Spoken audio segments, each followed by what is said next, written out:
Notre Bible au livre de Zacharie 13 et 14, les deux derniers chapitres. Zacharie 13 et 14. Venu et règne de Yahweh. Venu et règne de Yahweh. Zacharie 13. Zacharie 13, verset 1 à 6. La fontaine pour la rémission des péchés, la conviction des faux prophètes. Verset 1 à 2. La lamentation de la repentance de Judas se traduira par son pardon, suivi par la purification et le nettoyage décrits avec la métaphore d'une montagne qui jaillit. La purification est répandue et élimine le péché et l'iniquité, les idoles dans le pays, les faux prophètes et l'esprit sous-jacent d'impureté qui a été si omniprésent.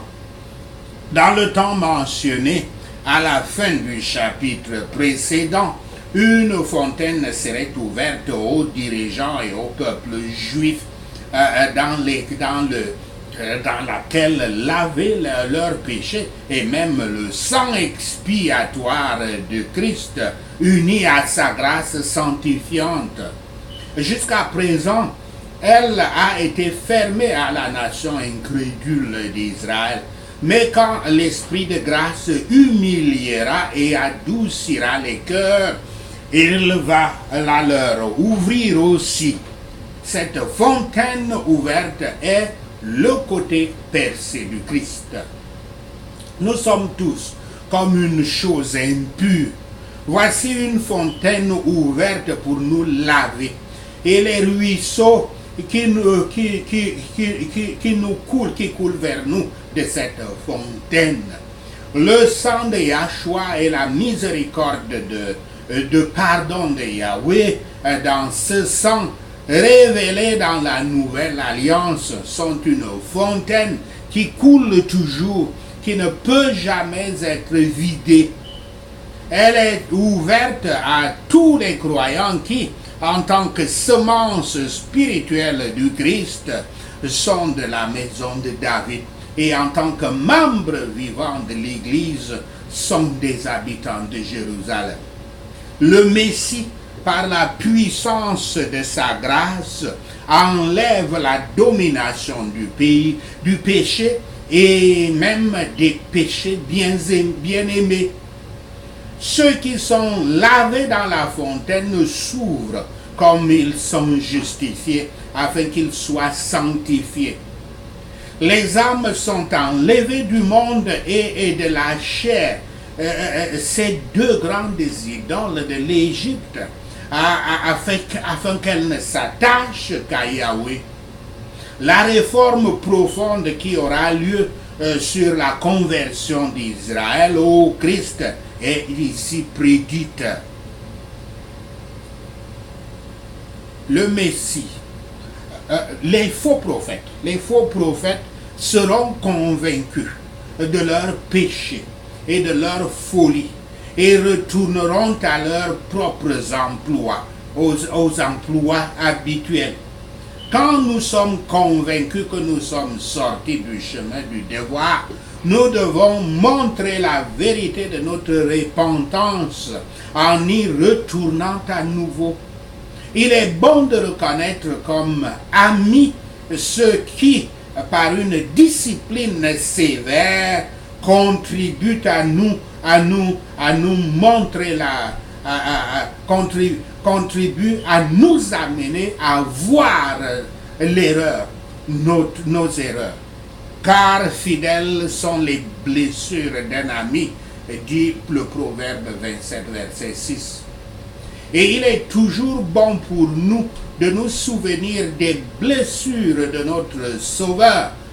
Souvent, il avait été blessé par des amis déclarés ou même ses vrais disciples quand ils agissaient comme contre sa parole.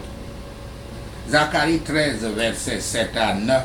La mort du Christ et la délivrance d'un reste du peuple.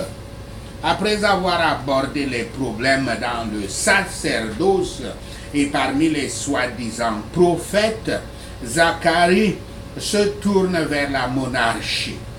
Comme il l'a déjà fait, il se réfère au roi d'Israël comme des bergers. Après une affirmation audacieuse de Yahweh que le roi berger est un associé, vient le commandement poignant de frapper le leader afin que le troupeau soit dispersé. Cette action entraînera non seulement les leaders de la communauté à subir le coup de l'indignation juste de Yahweh, mais aussi le troupeau, décrit comme petit ou insignifiant. Voici donc une prophétie des souffrances du Christ. Dieu le Père a donné l'ordre à l'épée de sa justice de s'éveiller contre son Fils quand il a librement donné son âme pour le péché. En tant que Yahweh, il est appelé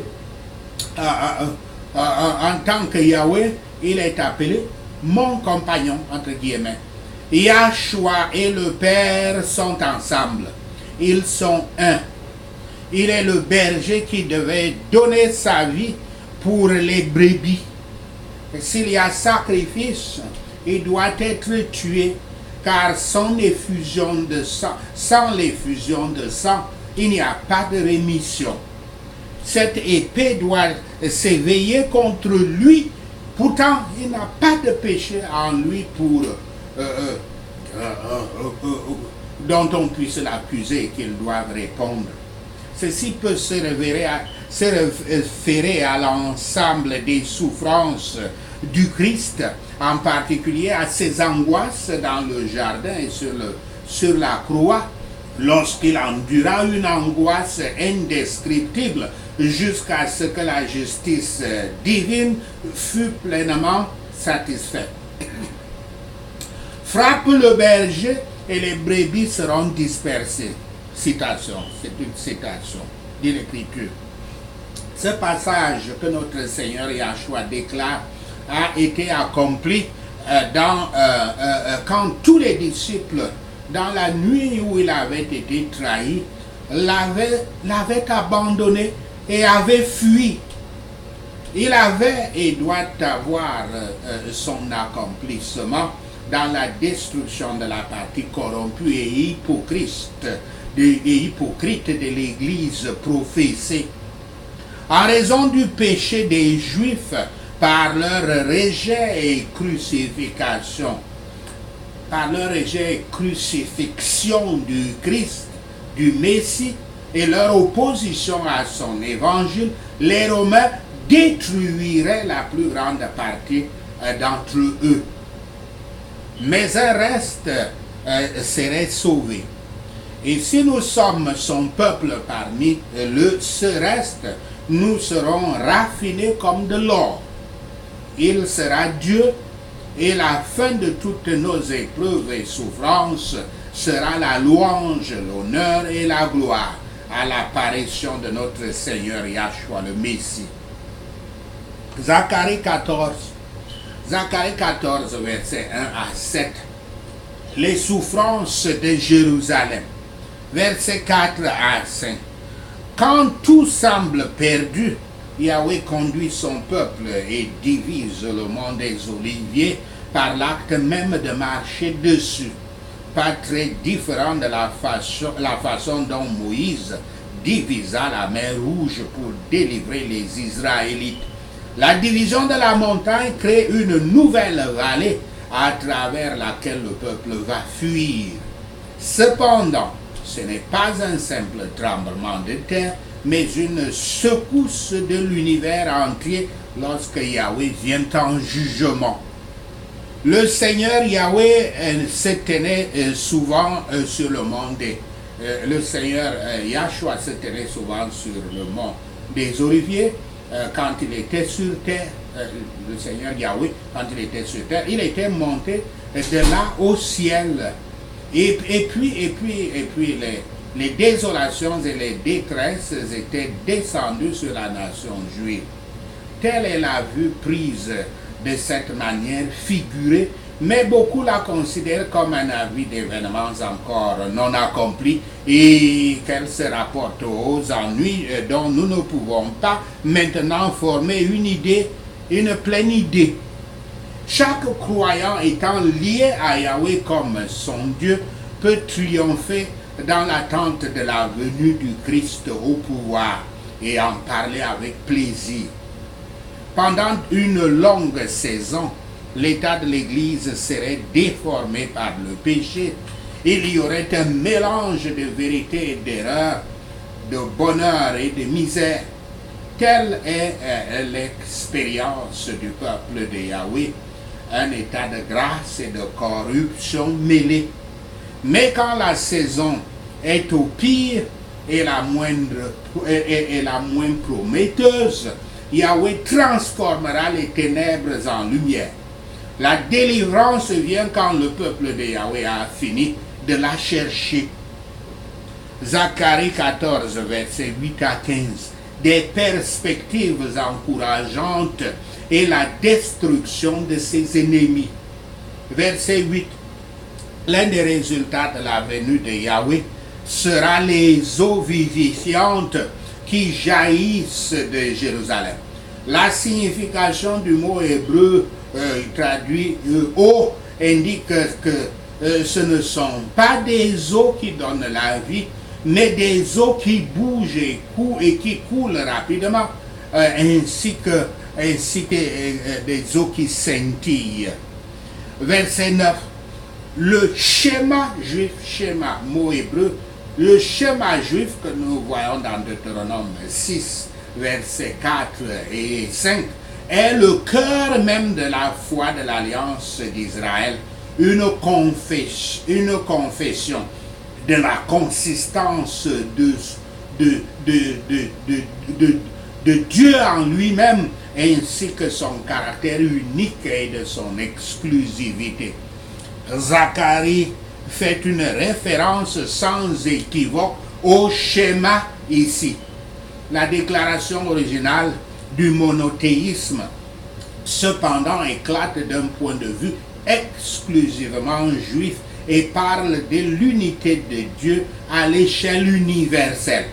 Il n'y a aucune référence à notre Dieu, entre guillemets, parce que Yahweh sera le seul et unique Dieu de toutes les nations. Versets 10 à 11. Jérusalem continuera d'être le centre d'où rayonnera la place de Yahweh sur toute la terre. Pour exprimer la centralité continue d'Israël, Zacharie visualise le nivellement du reste de la terre sainte et l'élévation de Jérusalem afin que la ville se trouve au-dessus d'elle dans une position d'éminence et de sécurité. Versets 12 à 15. Tous ceux qui ont persécuté et tourmenté le peuple de Yahweh seront affligés avec une horrible peste ou une peste quelconque qui attaque les humains et les animaux. En plus des conséquences physiques grotesques de la peste, cela déclenchera une panique parmi les gens, les poussant à s'enfuir et à se détruire les uns les autres. Il semble que la peste et les événements qui s'y rapportent correspondent le mieux chronologiquement au conflit décrit au verset 3 à 8 avant l'élévation de Jérusalem au verset 9 à 11.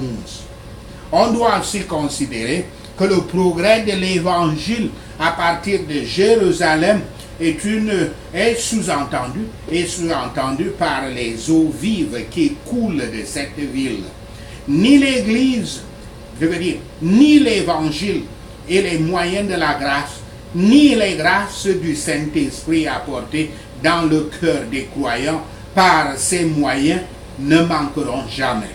Soit par la chaleur de la persécution, soit par les tempêtes de la tentation, soit par les souffrances de toute autre affliction. Des jugements énormes semblent être prédits d'être envoyés sur ceux qui devraient s'opposer à la colonisation des Juifs dans leur propre pays. Jusqu'où doivent-ils être compris littéralement? Les événements seuls peuvent déterminer. La rage furieuse et la méchanceté qui attisent les hommes les uns contre les autres sont des faibles ombres de l'iniquité qui règnent parmi ceux qui ont péri dans leur péché. Même les créatures inférieures souffrent souvent du péché de l'homme et de ses plaies. Ainsi Yahweh montrera son mécontentement contre le péché. Zacharie 14, versets 16 à 21. La sainteté des derniers jours. Versets 9 et 16 à 18. Après le grand feu qui marque le début du règne de Yahweh, les survivants parmi les nations le reconnaissent comme roi et viennent régulièrement lui offrir des hommages comme les Couchites et le reste venant d'au-delà des rivières de Couche pour apporter des offrandes à Yahweh à Sion, comme nous le voyons dans Sophonie 3.10. Verset 27, l'occasion particulière du pèlerinage est la fête des tabernacles, l'un des 3 événements annuels du calendrier d'Israël, où les gens valides de Yahweh doivent apparaître devant lui au sanctuaire central.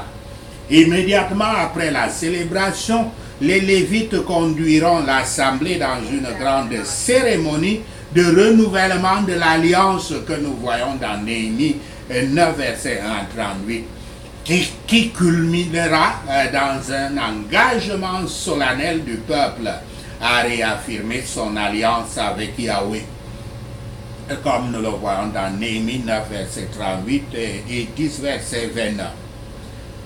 Versets 18 à 19. Dans la Bible, l'Égypte est souvent un symbole du monde en général. Quand on dit monde, c'est le monde du péché, ce n'est pas le monde des croyants, c'est le monde des païens. Nous pouvons voir cela dans Ésaïe 27, verset 13 et Apocalypse 10, verset 8. Par conséquent, il ne se distingue pas ici Égypte ne se distingue pas ici des nations que nous venons de mentionner, mais apparaît comme un symbole d'elle. Versets 20 à 21. Zacharie décrit un certain nombre de transformations à effectuer en ce jour, entre guillemets. Ce qui était impur, les chevaux signifiant les enseignements mondains, les peaux humbles signifiant les récipients du bien et du mal, aussi bas que la terre et le mal, seront élevés. Ces exemples montrent que, je cite, les Cananéens ne seront plus de la maison du Seigneur des armées, fin de citation. Dans ce cas, le Cananéen symbolise ce qui est le plus répréhensible à Yahweh. Les Cananéens sont un peuple maudit, comme nous le voyons dans Genèse 9, verset 25, et doivent être annihilés par la conquête d'Israël s'ils ne se tournent pas vers Yahweh, comme cela est dit dans Josué 3, verset 10. Il est scandaleux donc de penser à leur participation au culte de Yahweh et d'imaginer que leur participation à l'enceinte sacrée du temple est incompréhensible. Pourtant, au jour du Seigneur, tous sont les bienvenus, car ils seront tous le peuple de Yahweh.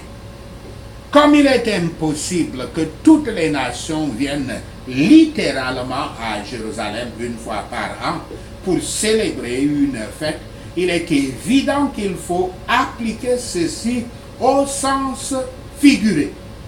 Le culte de l'Évangile est représenté par la célébration de la fête des tabernacles. Chaque jour de la vie d'un disciple du Christ devrait être un jour de la fête de tabernacle. Chaque sabbat, chaque jour de Yah est surtout le grand jour de cette fête. C'est pourquoi chaque jour, adorons Yahweh, adorons Yahweh l'Éternel des armées, et célébrons chaque jour de Yahweh avec une solennité particulière. Pourtant, nous devons honorer la fête des tabernacles au temps fixé de l'année.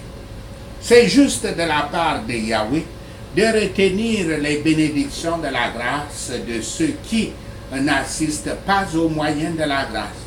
C'est un péché qui est son propre châtiment. Ceux qui abandonnent le devoir, ceux qui abandonnent le devoir perdent le privilège de la communion avec Yahweh. Un temps de paix complet et de purité de l'Église arrivera. Les gens continueront leurs affaires courantes et leurs services sacrés sur les mêmes saints principes de foi, d'amour et d'obéissance. La vraie sainteté sera plus diffuse parce qu'il y aura une plus grande abondance de l'esprit de sainteté que jamais auparavant. Il y aura la sainteté même dans les choses courantes. Toute action et toute jouissance du croyant doivent être réglées selon la volonté de Yahweh afin qu'elles soient dirigées vers sa gloire. Toute notre vie devrait être un sacrifice constant et un acte de dévotion. Aucun motif égoïste ne doit prévaloir dans aucune de nos actions. Mais jusqu'où est l'Église du Christ dans cet état de pureté? D'autres saisons sont cependant à portée de main. Et Yahweh réformera et élargira son Église comme il l'a promis. Pourtant, seul au paradis, la sainteté parfaite et le bonheur parfait seront trouvés. Sachez ceci, et le Seigneur Yahweh vous bénira. Prenons ces points de prière, prions Zacharie 13 et 14. En ce jour, une source sera ouverte à la maison de David et au peuple de l'église de Yahweh pour les purifier du péché de l'impureté au nom de Yahshua le Messie. En ce jour, Yahweh bannira le nom des idoles du pays et on ne se souviendra plus d'eux au nom de Yahshua le Messie. Yahweh enlèvera les prophètes et l'esprit d'impureté de la terre au nom de Yahshua le Messie. Et si quelqu'un prophétise encore, son père et sa mère, de qui il est né, lui diront, tu dois mourir parce que tu as dit des mensonges au nom de Yahweh, au nom de Yahshua le Messie.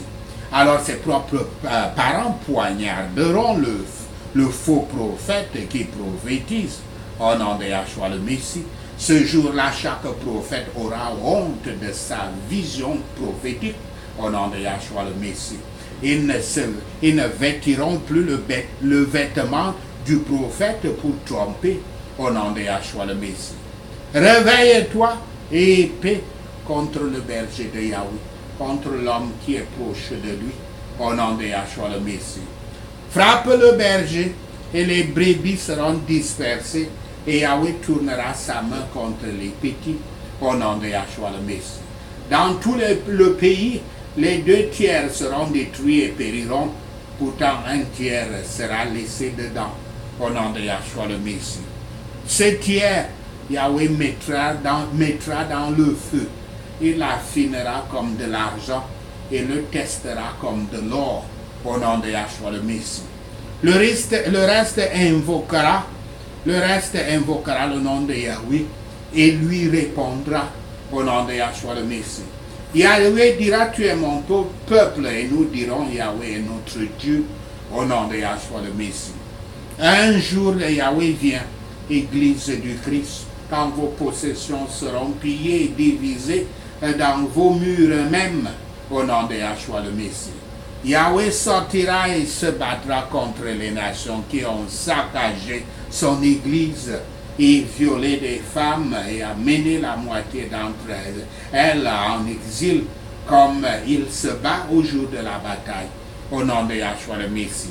Ce jour-là, ses pieds se dresseront sur le mont des Olives, et le mont des Olives sera divisé en deux d'est en ouest, formant une grande vallée, avec la moitié de la montagne se déplaçant vers le nord et l'autre moitié vers le sud, au nom de Yahshua le Messie.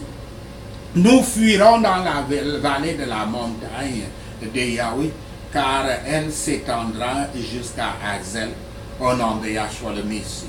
Nous fuirons comme son peuple a fui le tremblement de terre au temps d'Ozias, au nom de Yahshua le Messie.